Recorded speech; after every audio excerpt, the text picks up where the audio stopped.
My name is Ethan Kaiser. I am a scientist and an atheist. And my question is, since the Bible has been scientifically disproven as far as all the claims, theory of evolution, archaeology, Noah's Ark, Adam and Eve, since we know this didn't happen because of our science nowadays, my question is, how do we have, according to the Bible, how do we have free will if God is this omniscient being that knows everything about us, everything we will do, and he pretty much knows our outcome before we're even created? So he creates us knowing everything we'll do. Since we can't surprise him by our actions, we have no free will. Our choices have been predetermined, and that the act of judgment is completely immoral because he knows what we're going to do. Nothing can surprise him.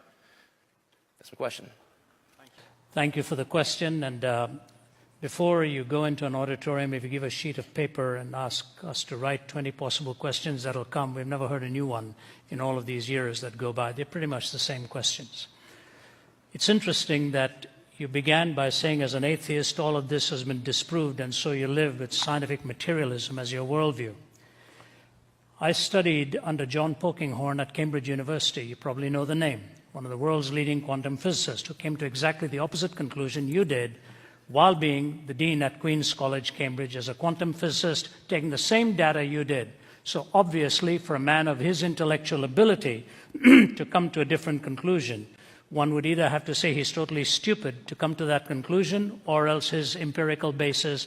Please don't keep shaking your head. Let me finish so that you can come and talk afterwards. So allow us to concentrate what we're saying here.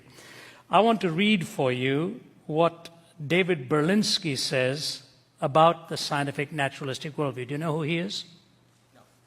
One of the world's leading physicists who is an agnostic, borders on atheism, but took issue with Richard Dawkins's book, The God Delusion, and wrote a book called The Devil's Delusion.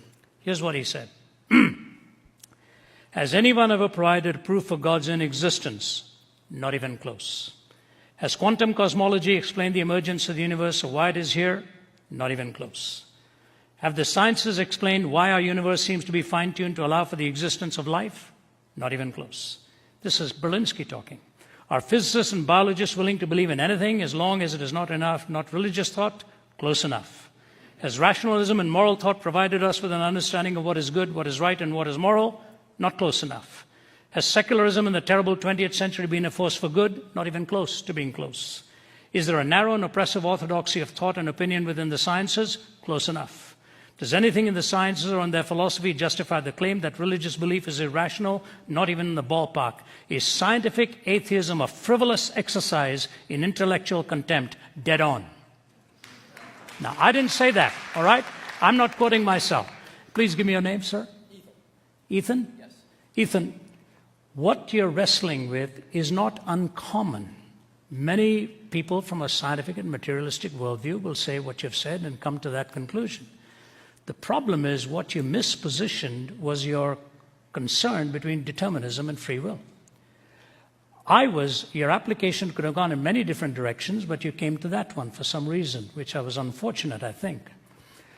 At Cambridge, I listened to a talk at the Lady Mitchell Hall in 1990 by Stephen Hawking. As you know, he can't speak. He uses a speech synthesizer. His whole talk was on determinism and freedom. And you know what he concluded?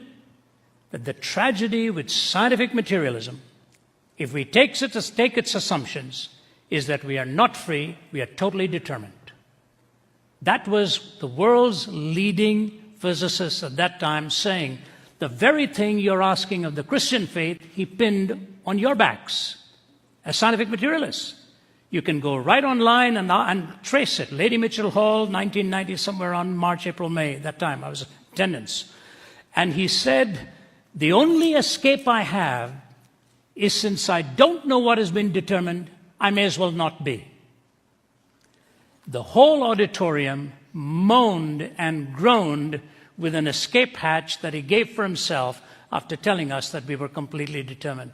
That's Berlinski's issue. That is actually even what people like Dawkins will concede, or Pinker. You read Steven Pinker and the others. So totally determined. So the question is, were you free to ask this question? Yep.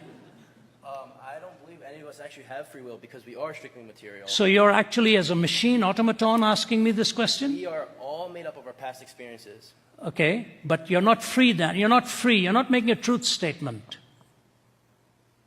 My truth statement. I mean, what I'm saying is our memories and our states. No, hear me carefully. Okay.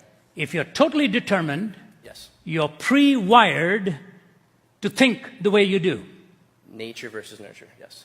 Sorry? Nature versus nurture. Nature versus nurture. Yes. Regardless, the nurture may provide a different environment, but the nature is you're hardwired to come out with a certain conclusion. Out of flux, nothing but flux. You know, what you put into the computer, ultimately is going to come out. But you have to ask yourself, are you making a truth claim? If you are making a truth claim, you're rising above the bondage of total subjectivity. And the moment you claim a truth claim, you're violating determinism. And so I just leave you with that, and let's meet afterwards. Hey, Ethan, we want to chat with you. You know, you're the kind of guy we come here for. So afterwards, you come here and we'll chat with you. Come here, give me a shake hand. Blessings, love. Thanks, buddy. Thank you.